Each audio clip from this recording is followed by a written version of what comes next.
ముఖ్యమంత్రి వర్యులు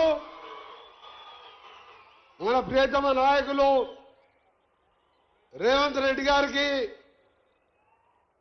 ముందుగా మీ అందరి తరఫున నల్గొండ జిల్లా ప్రజల తరఫున స్వాగతం పలుకుతూ ఈ కార్యక్రమంలో పాల్గొంటున్న పెద్దలు సహచార మంత్రివర్యులు ఉత్తమ్ కుమార్ రెడ్డి గారు, ఇన్ఛార్జ్ మంత్రివర్యులు అడ్లూరి లక్ష్మణ్ గారికి, అలాగే సహచార శాసనసభ్యులకు పెద్దలు హనుమంతరావు గారికి, మీ ప్రియతమ ఎమ్మెల్యే బిఎల్ఆర్ గారికి, మా సోదరుడు ఎమ్మెల్సీ శంకర్ నాయక్ గారు, అరో సోదరుడు దక్షిణ భారతంలోనే ఎక్కువ మెజార్టీతో గెలిపించిన మన పార్లమెంట్ సభ్యుడు రఘువీర్ రెడ్డి గారికి, వేదిక మీద ఉన్న పెద్దలందరికీ మీ అందరూ కూడా నమస్కారాలు తెలియజేసుకుంటూ, నేను ఎక్కువ మాట్లాడకుండా ఈరోజు మిర్యాల కూడా ఉంటా అంటే మిర్యాల కూడా పట్టణం అన్నా, మిర్యాల కూడా కాన్స్టిట్యున్సీ అన్నా, గౌరవ ముఖ్యమంత్రి గారికి ఒకటే చెప్పేది, ఇది ఏషియాలోనే పెద్ద రైస్ ఇండస్ట్రీతో పాటు ఇక్కడ అంతా కూడా వ్యాపార వర్గాలతో పాటు ఇక్కడ అంతా రైతులు కష్టపడే రైతులు ఉన్న ప్రాంతం ఇది.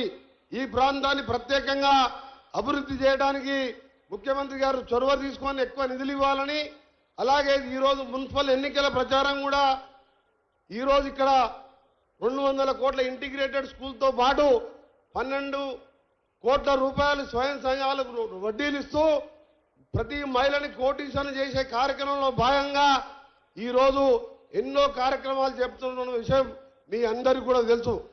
అందుకనే సోదరులారా, ఈరోజు ఒకటే ఆలోచించుకోవాలి, గత 10 సంవత్సరాల పాలన ఏ విధంగా ఉంది, 26 మాసాల పాలన ఏ విధంగా ఉంది.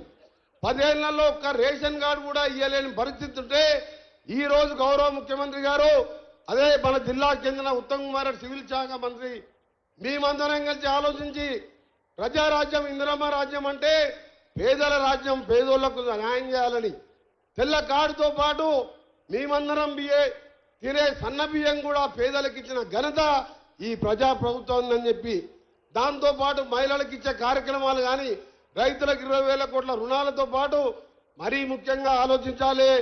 ఈరోజు 20,000 కోట్లతోని యంగ్ ఇండియా ఇంటిగ్రేటెడ్ స్కూల్స్ కట్టి పేదవాడు ప్రతి ఒక్కరు కూడా విద్యతోనే అభివృద్ధి సాధ్యమని నమ్మి ఇవాళ 20,000 కోట్లతోని స్కూల్స్ కట్టిస్తూ ముందుకు పోతున్న ఈ సందర్భంలో ముఖ్యమంత్రి గారు మనందరం కూడా ఈ ప్రభుత్వానికి వెనుదన్నుగా ఉండాలని ఒక చిన్న విషయం మీ అందరికీ కూడా, ఈ ఎన్నికలు పేద ప్రజలకు సంబంధించిన ఎన్నికలు ఇది ఇవాళ ముఖ్యమంత్రి గారికో నాకో ఉత్తమ్ కుమార్ రెడ్డి గారికో పదవి కాదు, ఇంకా 3 ఏళ్ళు ఉంటాం, ఆ తర్వాత మళ్ళీ గెలిపిస్తారు మీరు 5 ఏళ్ళు.